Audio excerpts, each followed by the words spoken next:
Hello friend, welcome to my channel. आज हम लोग पार्ट 3 देखेंगे। ब्रिटिश सत्ता का जो भारत में स्थापना हुआ था उसका पार्ट 3। मैं आपको ये बताना चाहता हूँ कि पहले दो पार्ट 1 और पार्ट 2 ऑलरेडी मेरे चैनल पे अवेलेबल है। आप लोग चाहे तो उसे देख सकते हैं। काफ़ी बढ़िया बढ़िया क्वेश्चन उसमें सम्मिलित किया गया है और स्टेट पीसीएस, यूपीएससी और एसएससी और जितना भी एग्जामिनेशन है, रेलवे हो गया, सारे एग्जामिनेशन के लिए वे आई क्वेश्चन है। और ये क्वेश्चन ना सिर्फ एमसीक्यू टाइप है बल्कि उसको डिटेल से भी मेरे द्वारा बताया गया है। तो आप वो दो वीडियो को ज़रूर देखिए। तो चलिए आज हम लोग तीसरा वीडियो शुरू करते हैं। क्वेश्चन वो कह रहा है कि सैयद बंधुओं ने मराठा के सहयोग से किस मुगल सम्राट को सत्ताच्युत किया। देखिए, सैयद बंधु का जिक्र हम लोग पिछले वीडियो में भी कर चुके थे। सैयद बंधु को किंग मेकर बोला जाता था। मुगल काल में इसका काफ़ी अच्छा प्रभुत्व था और ये मराठा के साथ मिलके कई शासकों को राजा बनाया था। ठीक है, तो सत्ताच्युत फ्रक्सुयर को तो सैयद बंधु ही बनाया था, लेकिन बाद में फिर फ्रक्सुयर को ही हटा दिया। उसके बाद फिर मोहम्मद शाह को सैयद बंधु बनाया। ठीक है, बाद में मोहम्मद शाह सैयद बंधु को मरवा देता है क्योंकि उसको डर रहता है कि कहीं सैयद बंधु उसके सत्ता को हथिया न ले। ठीक है, तो नेक्स्ट क्वेश्चन चलते हैं। अवध, हैदराबाद, भरतपुर, रुहेलखंड एवं फर्रुखाबाद किस मुगल शासक के समय में स्वतंत्र हुए। ठीक है, तो इसका आंसर हो जाएगा मोहम्मद शाह रंगीला। ठीक है, तो क्या है ना कि जब औरंगजेब की मृत्यु हो गई थी, औरंगजेब की मृत्यु के बाद हुआ ये कि उसका बेटा जो मुअज्जम था, जो बहादुर शाह प्रथम के नाम से गद्दी पे बैठा, वह बहुत कमज़ोर शासक साबित हुआ। उसके बाद जो भी शासक मुग़ल काल में आए वो धीरे धीरे क्या हुआ, कमज़ोर होते चले गए और मुग़ल शासन का विघटन होता चला गया। ठीक है, तो मुग़ल शासक का विघटन के कारण जो पूरे भारत में, अगर ये भारत का मैप देखा जाए तो जहाँ जहाँ बसे हुए थे, जो जो नवाब को वहाँ भेजा गया था, जिसको वहाँ का गवर्नर बना के भेजा गया था, जैसे बंगाल है, हैदराबाद है, ठीक है, यहीं पे बगल में है आपका जौनपुर, उसके बाद आपका रुहेलखंड, फर्रुखाबाद, ये सब सारे जो अवध, ठीक है, तो ये सब जो जो जहाँ जहाँ के गवर्नर बनाए गए वो धीरे धीरे स्वतंत्र होना चालू हो गए। ठीक है, और बाद में धीरे धीरे वो पहले तो स्वतंत्र हुए लेकिन खुद को राजा के अधीन माने, लेकिन उसका जो पूर्वज आया, मतलब जो गवर्नर का पूर्वज आया, वह राजा को भी अपना राजा नहीं मानने लगा, वो स्वतंत्र रूप से शासन करने लगा। ठीक है, तो मोहम्मद शाह रंगीला के समय में ये सारे लोग स्वतंत्र हो गए थे। ठीक है, नेक्स्ट क्वेश्चन चलते हैं। भारत पर आक्रमण करने वाले ईरानी शासक, ठीक है, ईरानी शासक, ईरान का नेपोलियन कहा जाता है, कौन है? तो ईरान का नेपोलियन कहा जाता है नादिर शाह को। ठीक है, नादिर शाह 1738 में भारत पर आक्रमण करने के लिए चला था और 1739 में भारत पे वह आक्रमण किया और फिर लूट के चला गया। फिर बाद में अपना एक जो सेनापति था, काफ़ी कैपेबल सेनापति था, जिसका नाम था अहमद शाह अब्दाली। ठीक है, यहाँ पे है अहमद शाह अब्दाली को फिर बाद में, हालांकि नादिर शाह मर गया था, लेकिन अहमद शाह अब्दाली फिर बाद में भारत पे आक्रमण किया, कई बार आक्रमण किया, 16-17 बार आक्रमण किया और बार बार भारत को लूटा। ठीक है, तो नेक्स्ट क्वेश्चन चलते हैं। अहमद शाह अब्दाली के प्रथम आक्रमण के समय मुगल सम्राट कौन थे? अहमद शाह अब्दाली जो है वो प्रथम आक्रमण किया है, उस समय मुगल शासक था अकबर द्वितीय। ठीक है, नेक्स्ट क्वेश्चन चलते हैं। अहमद शाह अब्दाली ने भारत पर कुल 7 बार आक्रमण किए, जिसमें से सर्वाधिक 3 बार आक्रमण किस मुगल शासक के समय में हुए? इसका आंसर हो जाएगा मोहम्मद शाह प्रथम। माफ़ कीजिएगा, पिछले क्वेश्चन में अकबर द्वितीय नहीं होगा, मोहम्मद शाह रंगीला होगा। ठीक है, आंसर इसका होगा मोहम्मद शाह रंगीला। मोहम्मद शाह रंगीला के समय में ही सर्वाधिक 3 बार आक्रमण किया था, वह था अहमद शाह अब्दाली। ठीक है, 7 बार आक्रमण किया है, जो सफल आक्रमण है, ऐसे तो बहुत बार आक्रमण किया है भारत पे, लेकिन 7 बार सफल आक्रमण माना जाता है। तो अहमद शाह अब्दाली मोहम्मद शाह के समय में सर्वाधिक आक्रमण किया है 3 बार। ठीक है, नेक्स्ट क्वेश्चन चलते हैं।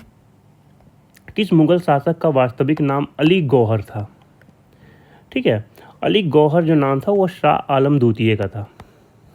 शाह आलम द्वितीय, बक्सर का युद्ध, ठीक है, से संबंधित है ये। कौन मुगल बादशाह एक बड़ा शायर भी था जिसके द्वारा अपने आखिरी समय में कहा गया कि यह शेर विख्यात है? ठीक है, 2 गज जमी भी ना मिली कुएं यार में, बहुत फेमस गज़ल है और अभी भी आप इसे सुन सकते हैं यूट्यूब पर या फिर कोई भी म्यूजिक चैनल पे। ये बहादुर शाह द्वितीय के द्वारा लिखा गया था, जिसको बहादुर शाह जफर भी कहते हैं। ठीक है, बहादुर शाह द्वितीय। अंग्रेज का पेंशनर बनने वाला प्रथम मुगल बादशाह कौन था? ठीक है, अंग्रेज का पेंशनर बनने वाला प्रथम मुगल बादशाह था शाह आलम। कब बना? 1764 में, जब बक्सर का युद्ध हो गया और बक्सर का युद्ध शाह आलम द्वितीय हार गया। तो हारने के बाद जो इलाहाबाद की संधि हुई 12 अगस्त को शाह आलम के साथ, उसमें उसको पेंशन के रूप में 3 लाख रुपया, ठीक है, मतलब सालाना के रूप में उसको दिया जाने लगा। ठीक है, तो पहला पेंशनर बनने वाला अगर कोई मुगल शासक है तो वह है शाह आलम द्वितीय। बक्सर के युद्ध के बाद वो पेंशनर बना था। ठीक है, अब अगला देखिए है सुमेलित करना है। ठीक है, अभी हम बताए थे कि मुगल सम्राट से बहुत सारा गवर्नर खुद को अलग करके एक स्वतंत्र राज्य का स्थापना कर लिया। वही बताना है कि कौन कौन सा गवर्नर कहाँ कहाँ अपना स्वतंत्र राज्य का स्थापना किया। बंगाल में 1713 ईस्वी में मुर्शीद कुली खां, बिल्कुल सही बात है, ये हो जाएगा 1। फर्रुखाबाद हो जाएगा मोहम्मद खां बंगश, ये बिल्कुल सही है। ठीक है, ये हो जाएगा 2। कर्नाटक है सआदतुल्ला खां, ठीक है, ये हो जाएगा 3। अवध जो है वो है मीर मोहम्मद, मतलब बुरहानुल मुल्क, आपको याद रखना, सआदत खां बुरहानुल मुल्क। ठीक है, ये 4 है। तो इम्पोर्टेंट कौन है? बंगाल और अवध BVI है, आप ये दोनों भी याद कर सकते हैं। तो इसका आंसर हो जाएगा 1 2 3 4। ठीक है, नेक्स्ट क्वेश्चन हम लोग देखते हैं। हाँ, क्वेश्चन है, फिर से सुमेलित करना है। हैदराबाद का जो निजाम है चिनक्लिस खां, ठीक है, ये हो जाएगा 1st। उसके बाद रुहेलखंड का मोहम्मद खां, बिल्कुल सही बात है, 2nd। भरतपुर जो है वो राजस्थान में, और राजस्थान में शासन जो था वो हिंदू का था, वो है बदन सिंह। ठीक है, ये हो जाएगा 3। और मैसूर जो है हैदर अली, बिल्कुल सही बात है, ये हो जाएगा 4। तो 1 2 3 4। ठीक है, नेक्स्ट क्वेश्चन हम लोग देखते हैं। किस राज्य के शासक नवाब वजीर कहलाते थे? वजीर, तो वजीर जो है अवध के शासक कहलाते थे। ठीक है, क्योंकि अवध उस समय सबसे ज़्यादा शक्तिशाली राज्य था मुगल काल में, और जो सबसे सर्वाधिक शक्तिशाली राज्य पे कर रहा था राज्य, वही वजीर होता था मुगल काल में। वजीर का मतलब प्रधानमंत्री। किसने ग्रामीण जाटों को एक सैनिक शक्ति, अच्छा जाट, ठीक है, जाट और सिख में कंफ्यूज नहीं होना चाहिए आदमी को, हालांकि दोनों अगल बगल का ही है। तो जाट जो है वो, जाट का संबंध किससे है? चूरामन से है। ठीक है, हाँ, जाटों का अफलातून सूरजमल को कहा जाता है। जाट का बहुत ही विख्यात नेता था और बहुत ही बुद्धिमान, बहुत ही मतलब तेज बुद्धि वाला, इसीलिए उसको जाटों का अफलातून भी कहा जाता था।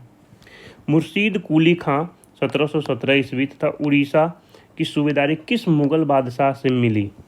जाहिर सी बात है, 1717 और 1719 का बात हो रहा है, इस समय फर्रुखसियर था, तो फर्रुखसियर हो जाएगा आंसर। किसने मुर्शिदाबाद की स्थापना की तथा उसे ढाका के स्थान पर बंगाल की राजधानी बनाया? जाहिर सी बात है, मुर्शिदाबाद नाम से ही पता चल रहा है, मुर्शीद कुली खां। ठीक है, तो मुर्शीद कुली खां जो है वो मुर्शिदाबाद का स्थापना किए थे, और पहले ढाका राजधानी था, उसको बंगाल बनाया।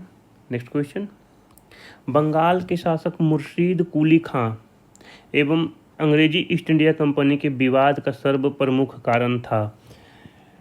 वही था, फर्रुखसियर के समय में अलग हो गए थे, तो फर्रुखसियर जो फरमान जारी किया था वो मुर्शीद कुली खां को बिल्कुल पसंद नहीं आ रहा था, क्योंकि ब्रिटिश वहाँ बहुत ही मतलब मनमाने ढंग से व्यापार कर रहे थे, राजा को कर नहीं देते थे।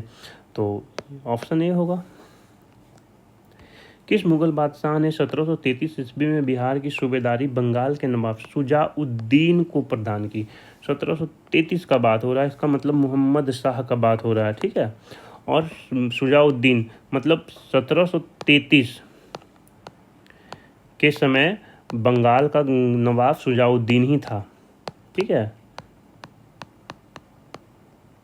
उस समय मुर्शीद कुली खां की मृत्यु हो गई थी, तो शुजाउद्दीन बना। और शुजाउद्दीन जो है वह अपना जो मतलब उत्तराधिकारी कह लीजिए या फिर अपना जो सेनापति है वो अलीवर्दी खां को बनाया। बहुत ही काबिल और कैपेबल आदमी अलीवर्दी खां, ठीक है।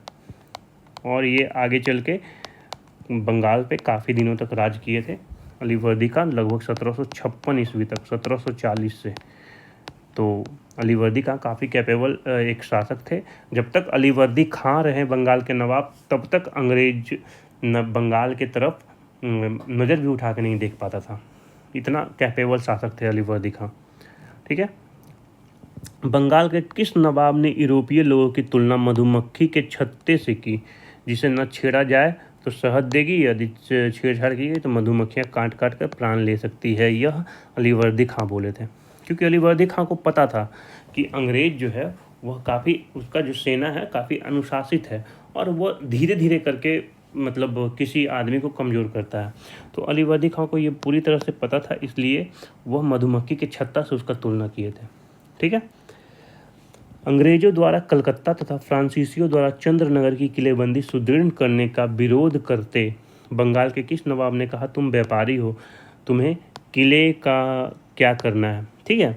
तो ये बोले थे अलीवर्दी खां, फ्रांसीसी को भी और अंग्रेज को भी, दोनों को बोले थे कि तुम लोग तो व्यापारी हो, तुमको किला बना के क्या करना है। किला अलीवर्दी खां नहीं बनाने देते थे ये फ्रांसीसी और अंग्रेज को, क्योंकि उनको पता था कि अगर एक बार ये सब किला खोरी कर लेगा, किला बना लेगा, तो फिर उससे लड़ना बहुत मुश्किल हो जाएगा, ठीक है। नेक्स्ट क्वेश्चन, बंगाल का वह नवाब कौन था जो जानता था कि वह अंग्रेज को बंगाल की भूमि से निकाल बाहर कर सकता है, किंतु ऐसी स्थिति में उनके शब्दों में समुद्र में आग लग जाएगी?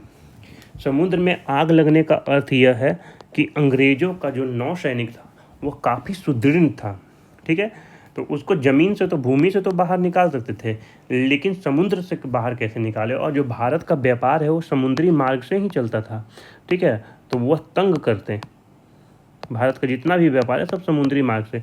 तो अलीवर्दी खां बोले थे कि भूमि से तो निकाल दोगे, लेकिन समुद्र में उस समय आग लग जाएगी, मतलब जो भी आप व्यापार करो वो व्यापार करने देगा ही नहीं। बंगाल के किस नवाब ने अपने उत्तराधिकारी को यह सलाह दी, तीनों अंग्रेज, फ्रांसीसी, डच, अच्छा इसमें ये बोले थे अलीवर्दी खां ही हैं। अलीवर्दी खां बोले थे कि अंग्रेज, फ्रांसीसी एवं डच को एक साथ निर्बल मतलब करने का विचार मत करना, उसमें से भी अंग्रेज ज़्यादा खतरनाक है, ये बोले थे, ठीक है। बंगाल के नवाब अलीवर्दी खां का उत्तराधिकारी कौन हुआ? अलीवर्दी खां का उत्तरा मतलब 1756 तक तो अलीवर्दी खां जिंदा रहे, और 1756 में ही फिर वो मरे तो सिराजुद्दौला बना। सिराजुद्दौला के बाद 1 साल के अंदर ही 1757 में प्लासी का युद्ध हो गया, ठीक है। बंगाल के नवाब सिराजुद्दौला तथा ब्रिटिश कंपनी के बीच विवाद का कारण था किलेबंदी, बिल्कुल सही बात है, किलेबंदी बिल्कुल नहीं चाहता था। अंग्रेजों का दस्तक, फ्री पास जो फर्रुखसियर जारी किया था उसका दुरुपयोग कर रहा था, ये भी बिल्कुल सही है। और कृष्ण वल्लभ को कलकत्ता, ये भी बिल्कुल सही है। कलकत्ता में अंग्रेजों द्वारा शरण देना, ये भी बिल्कुल सही है। तो इसका आंसर हो जाएगा 1, 2, 3, तीनों, ठीक है। नेक्स्ट क्वेश्चन, अब इसको सूची 1 और सूची 2 को मिलान करना है, चलिए करते हैं मिलान। तो कलकत्ता पर नवाब सिराजुद्दौला द्वारा अधिकार, ठीक है, कब किया गया? 15 से 20 जून 56 को। देखिए कलकत्ता पर सिराजुद्दौला जैसे ही कब्जा किया 20 जून, ठीक है, और 20 जून को कब्जा करने के बाद ऐसा कहा जाता है कि जो 142 144 आदमी थे उसको काल कोठरी, एक छोटा सा रूम में पैक कर लिया, उसमें सारे अंग्रेज मारे गए। और वही काल कोठरी के घटना के बाद जो वहाँ का जो सेनापति था, ठीक है, वह क्या किया, सिराजुद्दौला पे आक्रमण कर लिया, प्लासी का युद्ध कर लिया। हालांकि उससे पहले भी कूटनीतिक रूप से वह जीत चुका था, क्योंकि मीर जाफ़र और भी बहुत सारे जो उसके सेनापति और सेना में जो प्रमुख लोग थे, वो सारे को अपने तरफ मिला लिया था अंग्रेज। इसलिए 15 तारीख को तो वो अधिकार किया। उसी दिन 20 जून को ही हो गया काल कोठरी की त्रासदी, ठीक है। 9 फरवरी अलीनगर की संधि पहले हुआ था, ठीक है, क्योंकि जब किलाखोरी कर रहा था उसी समय सिराजुद्दौला उस पर आक्रमण किया, तो पहले संधि किया, उसके बाद फिर से वो किलाबंदी करने लगा। तो 23 जून को अंतिम में प्लासी का युद्ध हो जाता है। तो 1, 2, 3, 4 ये आंसर हो जाएगा, ठीक है। नेक्स्ट क्वेश्चन की तरफ बढ़ते हैं। बंगाल के नवाब मीर जाफ़र ने कठपुतली मुगल बादशाह शाह आलम द्वितीय से क्लाइव को शावत जंग मतलब युद्धों में अनुभव प्राप्त की उपाधि, कुछ क्षेत्रों की जमींदारी दिलाई। क्लाइव का जागीर कहलाने वाले उस क्षेत्र, मतलब कि जब बक्सर का युद्ध हुआ 1764 में, ठीक है, 1764 में जब बक्सर का युद्ध हो गया तो उसमें शाह आलम द्वितीय हार गए। लेकिन हारने के बाद भी शाह आलम द्वितीय को अंग्रेज जो रॉबर्ट क्लाइव सेनापति थे, वो इस ढंग से संधि किया कि उसको इलाहाबाद दे दिया, जबकि अवध का शासक भी उसमें सम्मिलित था। तो अवध के शासक से छीन के उसको इलाहाबाद दे दिया और बंगाल का खुद अपने पास रख लिया। और इलाहाबाद देने के बाद उसको पेंशन भी देना चालू किया।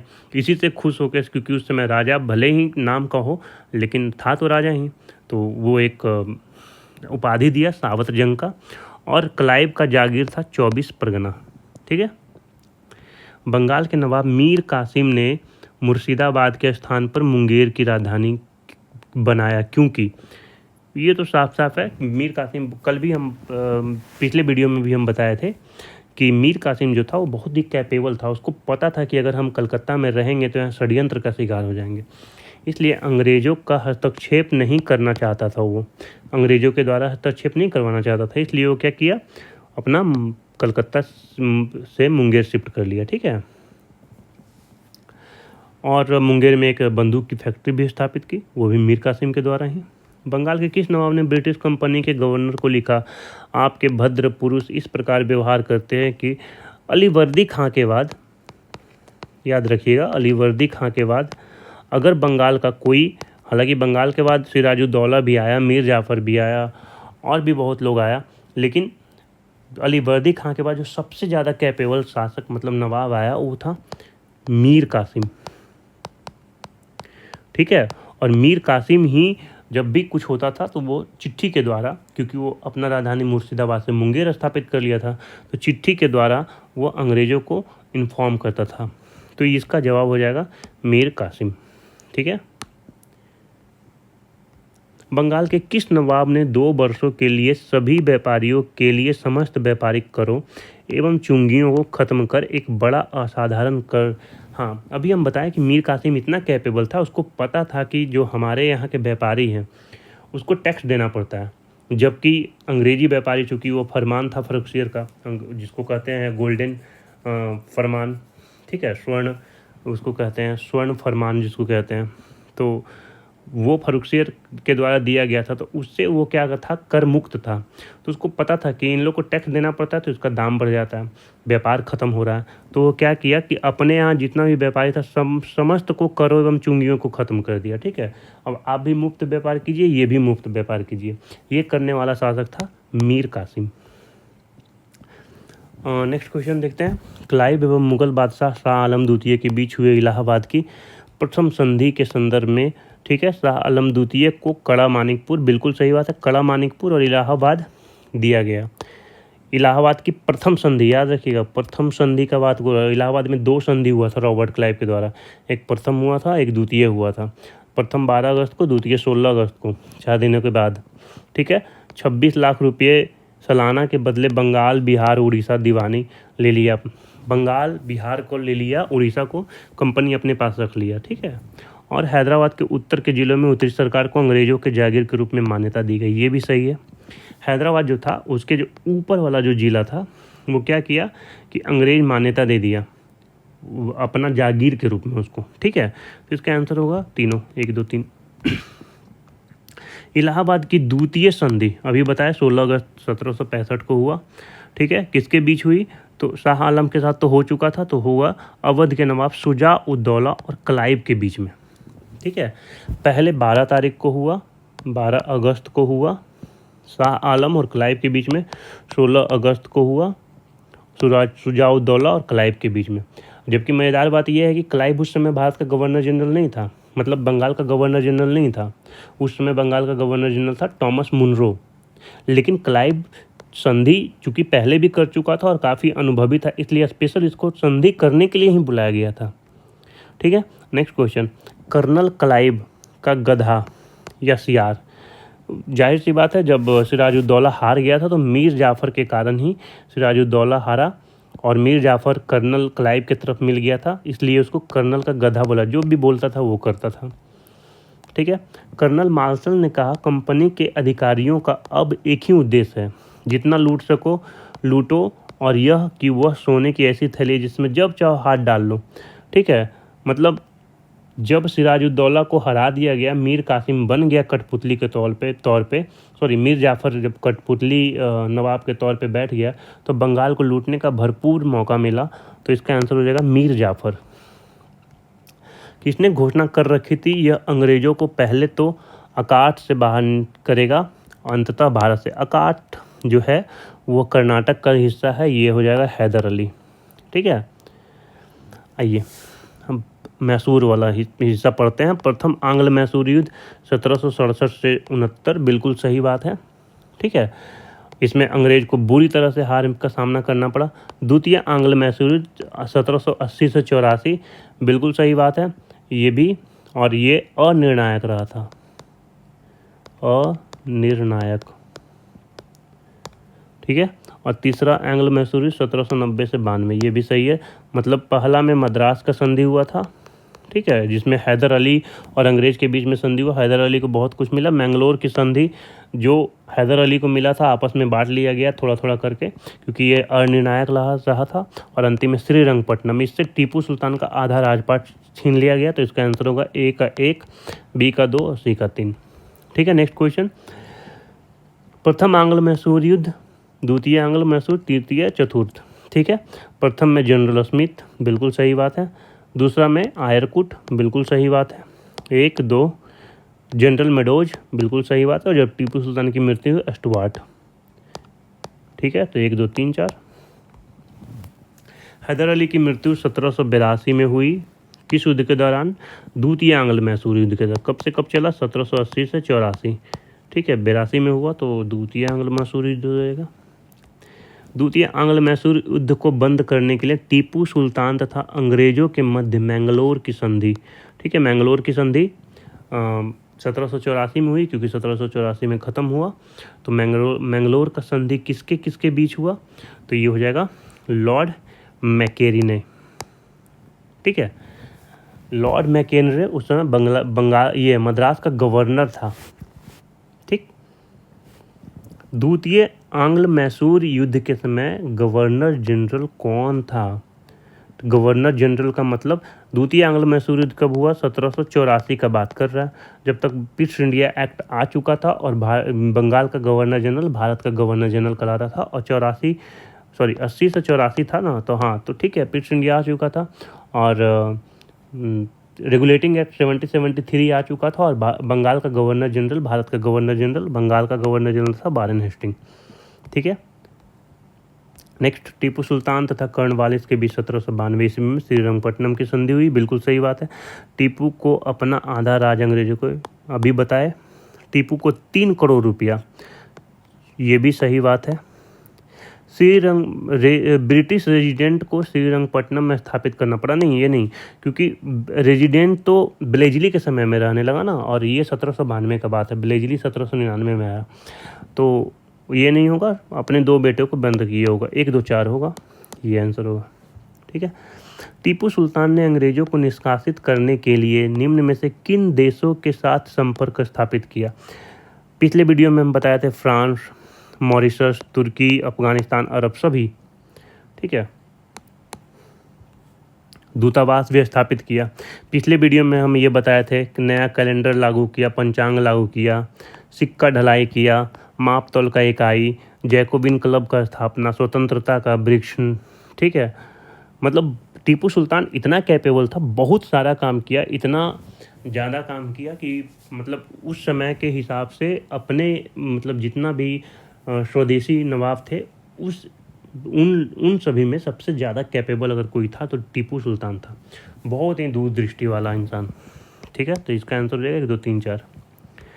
तृतीय आंग्ल मैसूर युद्ध के दौरान टीपू के विरुद्ध चतुर्थ पक्षीय मतलब ट्रावनकोर। पिछले वीडियो में बताया था कि टीपू सुल्तान हारा तो वाडियार वंश को दे दिया गया था, ठीक है। तो ये तो रहेगा ही, निजाम भी था, मराठा भी था और अंग्रेज तो था ही, ठीक है। तो ये हो जाएगा। चतुर्थ आंग्ल मैसूर युद्ध के संबंध में देखना है। चतुर्थ में 1799 में टीपू सुल्तान तो मर गया था, बिल्कुल सही बात है, मृत्यु हो गई थी। इस युद्ध में अंग्रेज़ों की पूर्ण विजय हुई, ठीक है। जब टीपू सुल्तान ही मर गया तो ये भी सही बात है। बोडियार वंश, ये जो बालक था उसको द्वितीय को राजगद्दी, ये भी सही था, अभी बताए हम। तो 1, 2, 3 हो जाएगा, सभी हो जाएगा। नेक्स्ट क्वेश्चन, मैंने कहा था मैं अंग्रेज के स्थल साधनों को तो समाप्त कर सकता हूँ परंतु समुद्र नहीं सुखा सकता। वही समुद्र का बात आया, ठीक है। साधन तो समाप्त आप कर सकते हैं, लेकिन समुद्र के किनारे जो अंग्रेज का जहाँ वर्चस्व है समुद्र पे, उसको तो आप नहीं सुखा सकते हैं। क्योंकि समुद्र का जब बात आता है, व्यापार का बात आता है, साधन का बात आता है, तब तो समुद्र से ही स्थापित होगा। ये टीपू सुल्तान बोला था, ठीक है। क्योंकि टीपू सुल्तान को पता था कि अंग्रेज का नौसैनिक बहुत ही ज़्यादा सुदृढ़ है। किसकी अत्यंत प्रिय उक्ति थी? भेड़ की तरह, अच्छा ये टीपू, भेड़ की तरह एक लंबी जिंदगी जीने से कहीं बेहतर है शेर की तरह एक दिन जीना। ये तो राजेश खन्ना भी बोला, टीपू सुल्तान भी बोला था, ठीक है। किसकी अत्यंत प्रिय उक्ति थी? ये तो अभी हम लोग देखे हैं, ठीक है। तो आज के लिए हम लोग इतना ही रखते हैं, इसका आंसर होगा टीपू सुल्तान। आज के लिए हम लोग इतना ही रखते हैं। नेक्स्ट वीडियो में जो बचा हुआ पार्ट है जिसमें सिख और मराठा, ठीक है, ये 2 बच गया है। क्योंकि जब अंग्रेज आक्रमण किया था उसका एक मतलब स्पेशल रूट था। पहले बंगाल को कब्जा किया, फिर यहाँ से यहाँ आया, कब्जा किया मैसूर को, फिर यहाँ से यहाँ गया, कब्जा किया मराठा को, और फिर यहाँ से यहाँ अंतिम में सिख को, ठीक है। तो वो पैटर्न हम लोग पढ़ेंगे, सिख और मराठा हम लोग नेक्स्ट वीडियो में पढ़ेंगे। तो इस चैनल पे बने रहिए और अपना परीक्षा का बढ़िया से तैयारी कीजिए, ठीक है। Thank you, God bless you.